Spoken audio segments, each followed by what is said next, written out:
Buongiorno a tutti ragazzi e bentornati sul mio canale. Nel video di oggi andiamo a vedere una blockchain che sta per lanciare, credo a settembre se non vado errato, il proprio token utility, token governance, ovvero la blockchain Layer 1 di Aptos, una blockchain che ha attirato l'attenzione di tantissimi utenti, tantissimi venture capital, ha già ottenuto diversi milioni di dollari di sovvenzioni per i motivi che andremo a vedere nel dettaglio in questo video. Ma prima di cominciare vi invito, per supportare il mio lavoro, e vi ringrazio per quello, di iscrivervi al canale e attivare la campanellina e lasciarmi un like. Ricordo inoltre che abbiamo anche una community Telegram, trovate il link in descrizione al video oppure nella homepage del canale di YouTube. E ora andiamo a vedere che cos'è questa nuova blockchain dopo la sigla.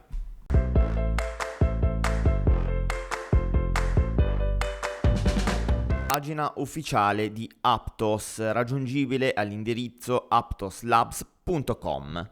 Vi ricordo che è una blockchain che sta per nascere, attualmente ancora è in fase testnet e il suo token deve essere ancora rilasciato. Ma che cos'è Aptos? Aptos è una blockchain di livello 1, quindi un layer 1, con l'obiettivo, come le ultime blockchain neonate, di risolvere sostanzialmente il trilemma blockchain, che riguarda tre principi fondamentali della tecnologia, ovvero la sicurezza, la scalabilità e la decentralizzazione.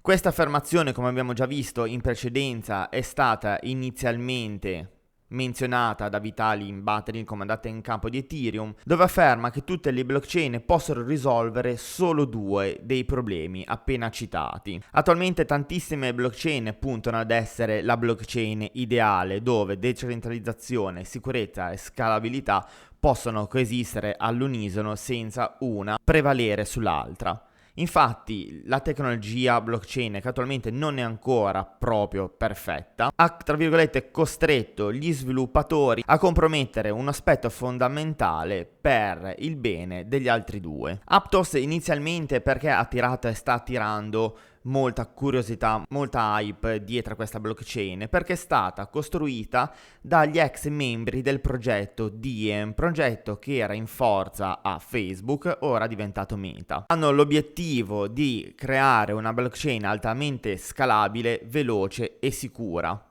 rendendo lo sviluppo sulla propria blockchain fattibile a tantissimi altri sviluppatori, adesso vedremo come, e rendendo l'accesso agli utenti alle criptovalute in modo davvero semplice. Questa startup, questo progetto va a rappresentare la nuova generazione che chiamiamo tutti Web 3, quindi un ecosistema molto ricco, diversificato di infrastrutture, contratti intelligenti, strumenti per gli sviluppatori, portafogli, applicazioni decentralizzati alla portata di tutti. Per quanto riguarda il linguaggio di programmazione, è basato su Rust e viene chiamato Move, che è lo stesso linguaggio che era stato progettato per la blockchain Diem.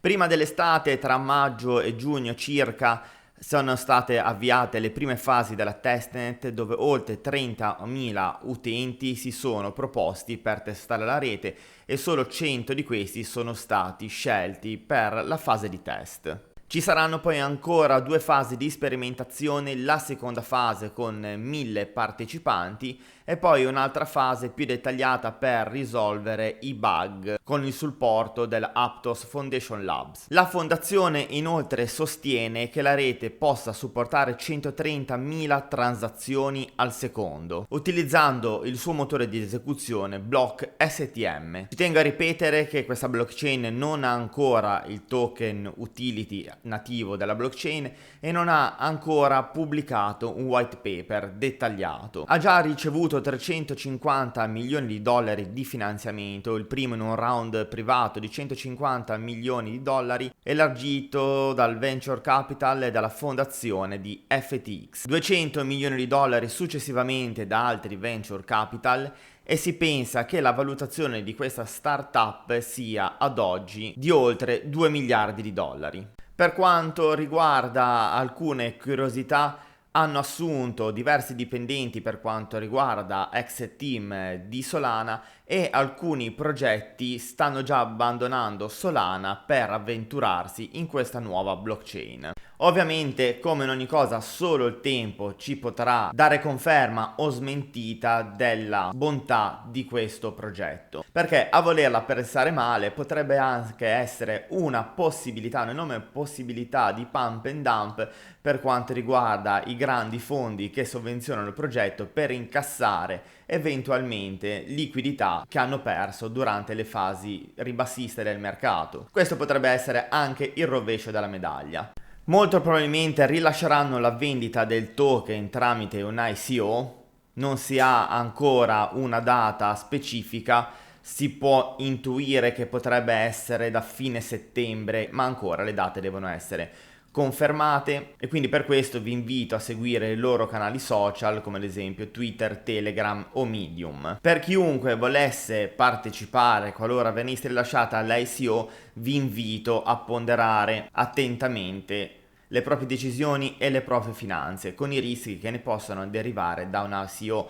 Ne ho parlato diverse volte all'interno di questo canale. Partecipare a un SEO ha un vantaggio ovviamente temporale rispetto a tanti altri utenti. Normalmente si può acquistare un token in prevendita, chiamiamola così, a un prezzo più generoso rispetto al prezzo di un eventuale listing e sicuramente al prezzo di acquisto che sosterranno gli utenti in fase di lancio sugli exchange o su un DEX. Di contro, che cosa c'è? Di contro c'è la possibilità di sovvenzionare un progetto che poi si può rivelare fallimentare, quindi non vedere mai uno sviluppo concreto e il token non venire listato su un exchange o su un DEX, oppure successivamente al listing su un exchange o un DEX venir subito dampato da grandi balene, da venture capital, perché no, o da grandi utenti che hanno disponibilità economiche. Questo in linea di massima, perché poi bisogna andare a vedere nel dettaglio quando verrà rilasciato il white paper, quando verrà rilasciata la tokenomics e le istruzioni dettagliate della partecipazione all'ICO, quali sono i tempi di vesting sia da parte dei fondatori,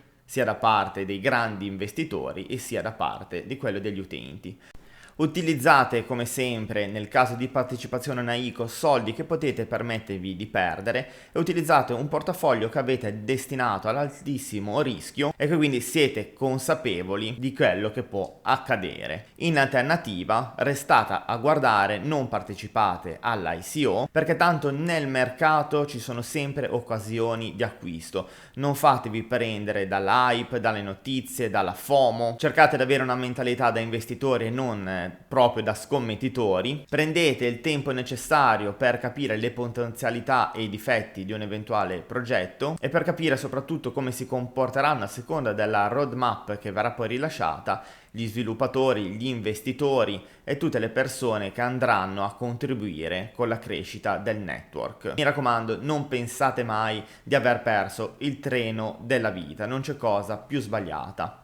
I mercati scontano sempre tutto e se un progetto vale c'è sempre tempo a entrare con un acquisto. Bene, siamo arrivati anche per oggi alla fine del nostro appuntamento, spero che il video vi sia piaciuto, l'abbiate trovato utile. Vi invito, come ho fatto in apertura, a sostenere il mio lavoro con un'iscrizione al canale, commentare il video lasciandomi anche un like e per ultimo, non meno importante, di unirvi alla community Telegram e se avete ancora voglia di condividere qualche mio video. Vi ringrazio per il supporto, per l'aiuto e per l'affetto che mi dimostrate tutti i giorni. Ci vediamo presto. Ciao a tutti.